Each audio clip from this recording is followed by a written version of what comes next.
What would you do if your family were uprooted from the place you lived?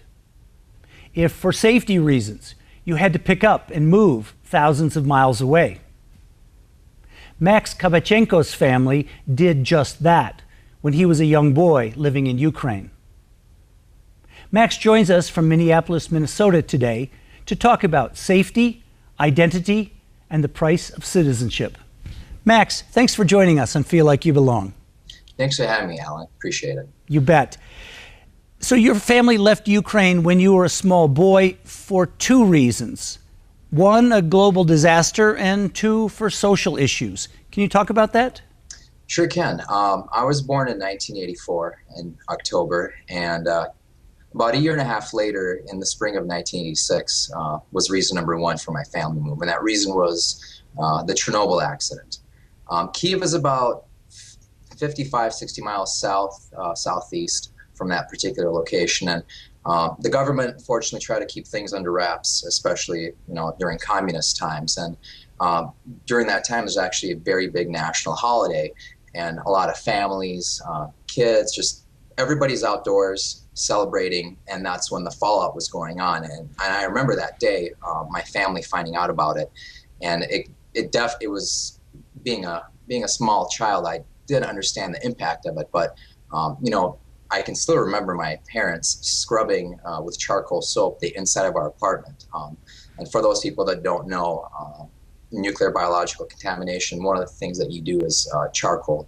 It helps neutralize some of the radiation. And I remember that as a small child, and kind of thinking back to that, it's an almost surreal feeling, just knowing that I was part of a nuclear accident that happened in the country that I grew up with. So that was a really big driving force. And kind of expand on that. In kindergarten, we used to have doctors show up and feel our necks and thyroids. And being a small child back then, I didn't really think of it too much. And I remember telling my mom about it, and my mom getting really worried and concerned.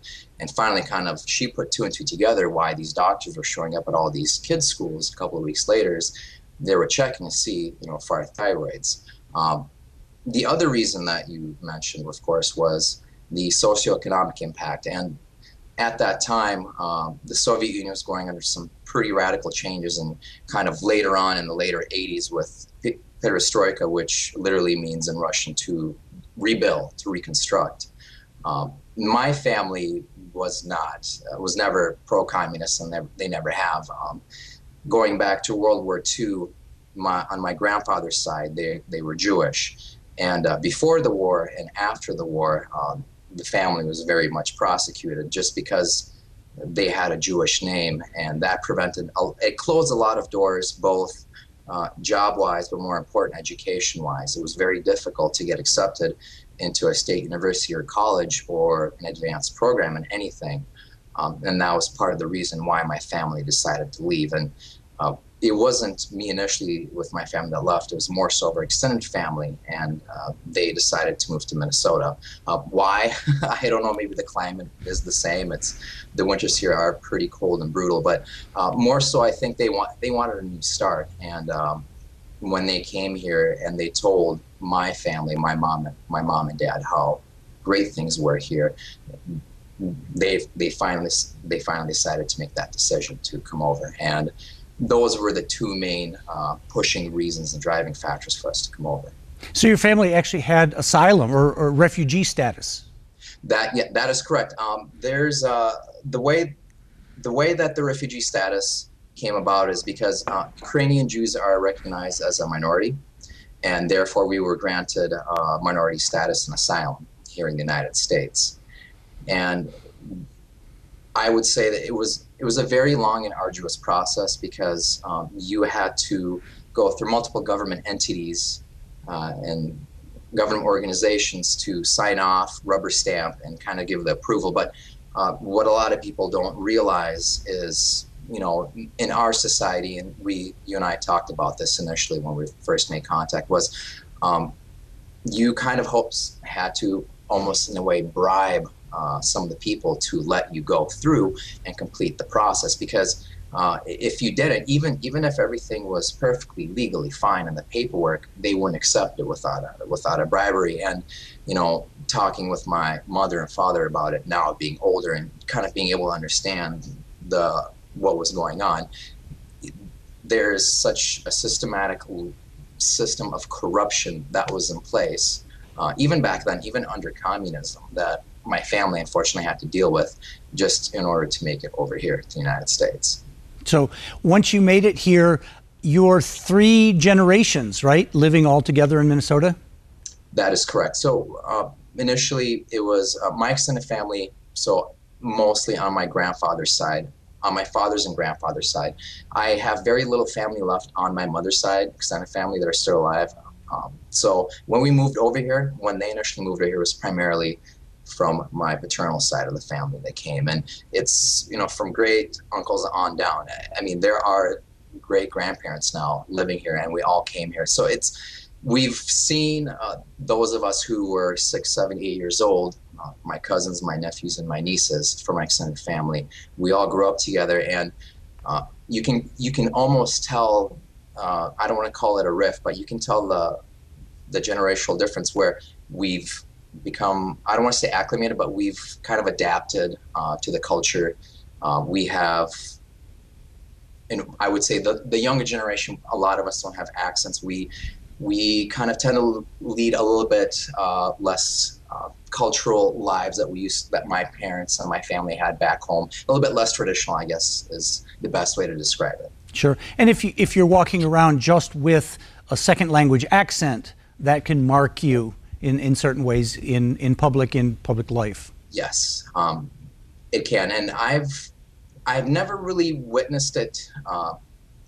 Let me rephrase it. I haven't witnessed it to such an extent where it was extremely disrespectful, but there have been situations where, I was with my family, or just grocery store, you just come up and you talk to someone, you try to get their help, and you can't help it. You have an accent and you're trying really hard, and people will either get frustrated or you will just blatantly pretend like they don't understand you and they'll walk away. So it's happened a couple of times in the past to my family. Sure. Was it the case that you, as the younger generation who was more acculturated and comfortable going into both cultures, have to do some running interference or doing interpretation work or just kind of helping them out? Oh, yes, very much so. There's a lot of grammar and syntax that gets lost between Russian and English. And one of the biggest things I remember to this day is just helping my grandparents. I mean, just with everything from food labels to the yellow pages. I think people tend to forget that, especially I feel like in the American society and culture, we're almost inundated with so much information, so many things. It can be almost overwhelming. And another characterization that especially my grandparents bring up is people tend to talk so fast that they can't understand. So a lot of the time I was kind of playing that middleman, trying to, even at 8 or 9 years old, kind of being that translator, whether we went to the grocery store, it was a movie theater or anything else. But it's definitely a lot of work, especially for an older generation, to kind of pick up on the idioms and all the little nuances of the language itself. And for some monolingual, non-immigrant Americans, there's often a judgment like, oh, you need to learn English, not understanding how difficult it is to learn a second language, especially if you're 60, 70, 80 years old. Yes, very much so. And I think one of the nice things that I did experience coming here is there were a lot of volunteers that were helping, especially in our community. And these were American volunteers that were helping us get readjusted. And it was, and I think the services were actually provided by the state of Minnesota. I don't specifically remember the social program that it was called back in the time, but it was everything from, if my family needed to go to a hospital, or if parent-teacher conferences were coming up when I was a little kid and my mom and dad wanted to talk to the teacher, they needed a translator. So that was one of the very, very nice things that we came across, and it was tremendously helpful because, I mean, not just talking the language, but like understanding the legality, the laws, trying to get a driver's license. You have to read the manual, understand the laws in English. It's completely different. So there were a lot of hurdles with the language barrier. Sure. One plug I'd like to put in for the state of Minnesota. In my work, I've discovered that of all of the regions in the country, the Midwest takes in more foreign exchange students than any other region, and of the states in the Midwest, Minnesota is number one in doing that. So there's this propensity for, kindness and welcoming in. So you landed in a very good state, my friend. Yes, I did. I'm very happy that I did. Yeah, awesome. So in 2001, you were in high school and you had a thought enter your mind. Talk about that. So 2001 was obviously September 11th happened on that day. And one of the things was obviously watching the attacks happen.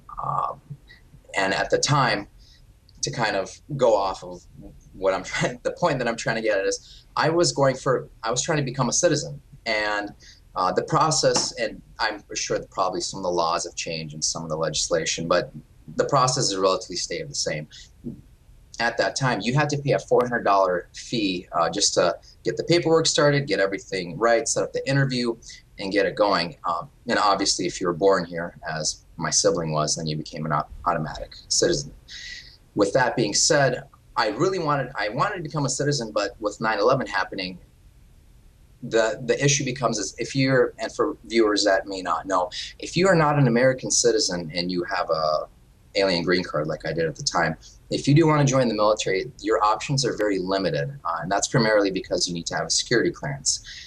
There is a program which basically offers accelerated citizenship in return for service in the military, and that is something that I was looking at, and that's what actually ended up happening. Once I submitted my initial enlistment papers and I talked to the recruiter after 9/11 had happened, I was given the opportunity with my contract, if I were to complete it, to become an American citizen, and that's what ended up happening. So you did a tour of duty in Iraq? That is correct. I did. I was over to Iraq 3 times, the last time being for the surge with Bush Jr. administration did. And the first time was in Fob Danger, which is in northern Iraq, in Tikrit. The second deployment was down in Balad, LSA Anaconda. That's one of the big forward operating bases there. It's kind of a halfway point between Baghdad and Tikrit. And then, of course, the last deployment was into Baghdad proper. It was from 2007 to 2008, and that was for the troop surge that President George W. Bush sent the troops into Iraq to help try to stem some of that sectarian violence and conflict that was going on at the time. So were any of your fellow soldiers also in the same boat as you? There were people. I would just like people to understand the military has a very inclusive, very diverse culture. There's actually a lot of minorities in the military, and there are a lot of minorities in the military that actually do get their citizenship that way as well. And I remember we had a ceremony, and at that point in time, I was already a citizen. But there was a re-enlistment ceremony where, in the Green Zone, where we had soldiers, airmen, and Marines there, and people were becoming naturalized citizens. It was a very humbling experience, but also a very proud experience, because these people were willing not only to take on the task and the challenge of learning the language, the culture, and everything else, but they were willing to risk, put their lives on the line for it. And it was very humbling, to say the least. Let me ask you, how did your fellow soldiers, your non-immigrant fellow soldiers, treat you and your comrades who were under this program? I personally never had any issues. The idea and the premise in the military, and if for viewers that are wondering, I was in the Army. That was the branch that I served in. It's very much inclusive, and you have to be able to deal, work with, and collaborate, and sometimes in close quarters, with people that you can't get away from them, and you learn the nuances of everyone and anyone else. And I can say, that The jokes, of course, were there. I had a really, really long Ukrainian Russian last name, and my name was so long that they had to use special lettering and a special name tape just to squeeze it all on there. And the running joke in boot camp was private alphabets. Because unfortunately, people could not pronounce my name properly. But after a while, I said, just call me Sergeant K or Sergeant Cabby, and that moniker stuck. I personally never had any issues with it. It actually became a good skill to have. Some of the Republic Fedayeen guards that Saddam Hussein went into the military exchange program with the Soviet Union in the 80s into the military academy. So there were actually some Iraqis in the former Saddam Hussein's army that we were able to talk to because I spoke Russian with them. So it was a good skill set to have. People would tend to think that we would not get along in that scenario. You have the non-immigrant and the immigrant soldiers, but that is not the case. Everybody got along. I never had an issue with it, and the diversity itself was more than made up for it. Sure.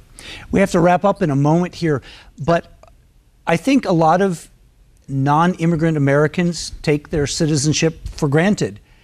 What message would you like to leave them with?